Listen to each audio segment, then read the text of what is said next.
మా యొక్క కాకినాడ జిల్లా SP Shri G Bindu Madhav IPS sir యొక్క ఉత్తర్వుల మేరకు, అదేవిధంగా మా కాకినాడ ఏఎస్పీ గారు శ్రీ మనీష్ దేవరాజ్ పాటిల్ ఐపీఎస్ సార్ యొక్క ఆదేశాల మేరకు ఇంటర్సెప్టర్ వెహికల్ వాహనంతో తిమ్మాపురం వై జంక్షన్ వద్ద వాహనాలు తనిఖీ చేయడమే కాకుండా, వాహనాలు తనిఖీ చేస్తూ వాహన నిబంధనలు ఉల్లంఘించిన వాళ్ళకి జరిమానాలు విధించడమే కాకుండా, పాత ఓల్డ్ ఈ చలానాస్ ఎవరైతే పెండింగ్ ఉన్నాయో వాళ్ళందరినీ కూడా టార్గెట్ చేస్తూ స్పెషల్ డ్రైవ్ కండక్ట్ చేయడం జరిగింది.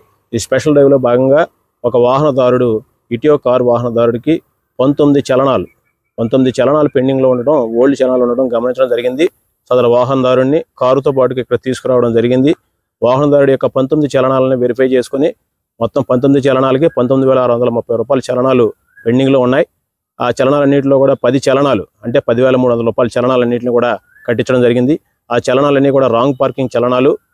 మేము కాకినాడ ప్రజాగానికి విజ్ఞప్తి చేసేది ఏంటంటే, దయచేసి ఓల్డ్ చలనాలు ఏవైతే ఉన్నాయో మీ యొక్క వాహనాలన్నింటినీ కూడా ఒకసారి చూసుకొని వాహనదారులు అందరూ కూడా ఈ ఓల్డ్ చలనాలన్నీ ఈ సమీపంలో ఉన్నటువంటి మీ సేవ దగ్గరికి వెళ్ళి ఈ ఓల్డ్ చలనాలన్నీ కూడా కట్టించుకోండి. లేకపోతే ఇవన్నీ కూడా వెహికల్స్ అన్నీ కూడా స్టేషన్కి తీసుకురావడం జరుగుతుంది, జప్తు చేయడం కూడా జరుగుతుంది. కాబట్టి ఈ విషయాన్ని అందరూ కూడా గమనించి ఓల్డ్ చలనాస్ ఏవైతే ఉన్నాయో పెండింగ్ ఉన్నాయో అవన్నీ కూడా వెంటనే కట్టవలసిందిగా కోరుతున్నాం. అదేవిధంగా ఈ మాడిఫైడ్ సైలెన్సర్లే కాకుండా ఇర్రెగ్యులర్ నెంబర్ చలనాస్ వాహనాలన్నీ కూడా ఐడెంటిఫై చేయడం జరిగింది. వాటికి కూడా చలనాలు విధిస్తున్నాం.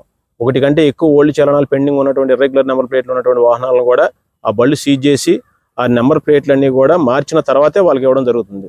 కాబట్టి తాత్కాలికంగా ఆ వాహనాలన్నీ కూడా పోలీస్ స్టేషన్కి తీసుకురావడం జరుగుతుంది. కాబట్టి వాహనదారులు అందరూ కూడా మీ యొక్క ఇర్రెగ్యులర్ నెంబర్ ప్లేట్లు ఉన్నటువంటి వాహనాలన్నింటినీ కూడా ఇర్రెగ్యులర్ నెంబర్ ప్లేట్లన్నీ తీసేసి ట్రాన్స్పోర్ట్ డిపార్ట్మెంట్ వాళ్ళు ఇచ్చినటువంటి నెంబర్ ప్లేట్లను పెట్టుకోవాల్సిందిగా ఈ ట్రాఫిక్ పోలీస్ తరఫున కాకినాడ సిటీ ప్రజలందరికీ కూడా విజ్ఞప్తి చేస్తున్నాం.